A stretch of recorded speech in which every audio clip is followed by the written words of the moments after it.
Well, with just a few months to go as U.S. Secretary of State, Hillary Clinton returns to the continent with a strong message for African leaders. With democracy, terrorism and economic growth high on her agenda, the secretary began her trip today in Senegal. Here's the latest video from the capital, Dakar, where she was greeted warmly. Mrs. Clinton congratulated Senegal's President Macky Sall on the formation of his democratic government and raised concerns about Chinese investment in Africa. From here, she will go on to South Sudan and Uganda, where her calls for reform may face a tougher audience. Kenya, Ghana and Malawi are also on a schedule. She'll wrap it up in South Africa with a personal visit with Nelson Mandela. Joining me now to talk more about Secretary Clinton's trip is VOA State Department correspondent Scott Stearns. Hello, Scott. Hello, Vincent. Now, the Secretary spoke quite a bit in Senegal and talked about things like African leaders, need to embrace democracy and partners and responsible foreign partners, and also talked about the need to fight corruption, to embrace human rights standards. Was this a kind of reiterating the new U.S. policy toward Africa?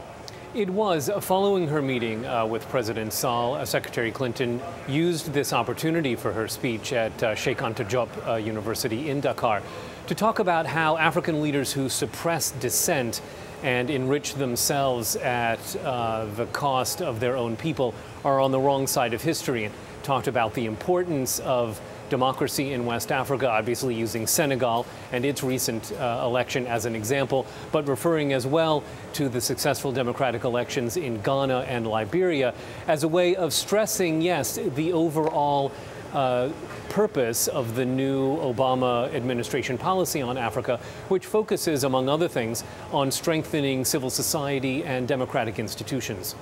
Now, quickly, the mention of, having dealings with more responsible foreign powers, kind of leaves a little bit more to be explained. What do you say about this?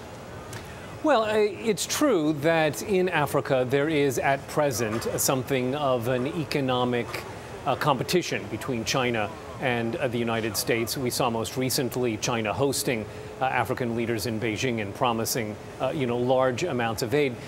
In the past, Secretary Clinton has said that she doesn't necessarily view this as competition of exclusion, that she has no problem with U.S. firms competing on a level playing field with Chinese firms in Africa. But she says that African governments have to hold Chinese investors to the same standards that they hold U.S. investors. The point that U.S. officials, especially trade officials, make is that American firms are bound by limits on human rights, accountability, and anti-corruption that their Chinese competition may not be bound by. Now, take us a little through the next, stages of our trip and the kind of messages she might take to the other countries. Sure. From Senegal, Secretary Clinton goes to South Sudan, where she'll meet with President Salva Kiir to discuss some of the remaining issues from the Comprehensive Peace Agreement, including issues of citizenship, and hope to resolve the oil dispute between South Sudan and Sudan that has shut down production since January. From South Sudan, as you said, she'll go to Uganda, where she'll meet with President Yoweri Museveni to talk about democracy and human rights, as well as U.S. efforts, military efforts, along with Ugandan forces to hunt down the Lord's Resistance Army in the Central African Republic. She'll go then to Kenya, where she'll meet with President Kibaki to talk about preparations for the 2013 election, and she'll also meet with Somali leaders about that country's political transition. In Malawi, she'll meet with President Banda to talk about political and democratic reforms. And in South Africa, as you said, she'll meet with President Mandela and also engage in a strategic dialogue discussion. She'll have a speech there in the Western Cape on the 8th, I believe, where she'll lay out some of these new Obama administration policies. Scott, thanks a lot for your insights there. VOA's Scott Stearns reporting from the State Department. Now, we want to hear what you think about Hillary Clinton's visit. Please respond by email or Facebook to our question of the day.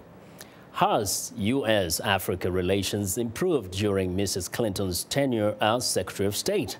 We'll review your comments and try to include them when we interview an expert on African affairs tomorrow on In Focus.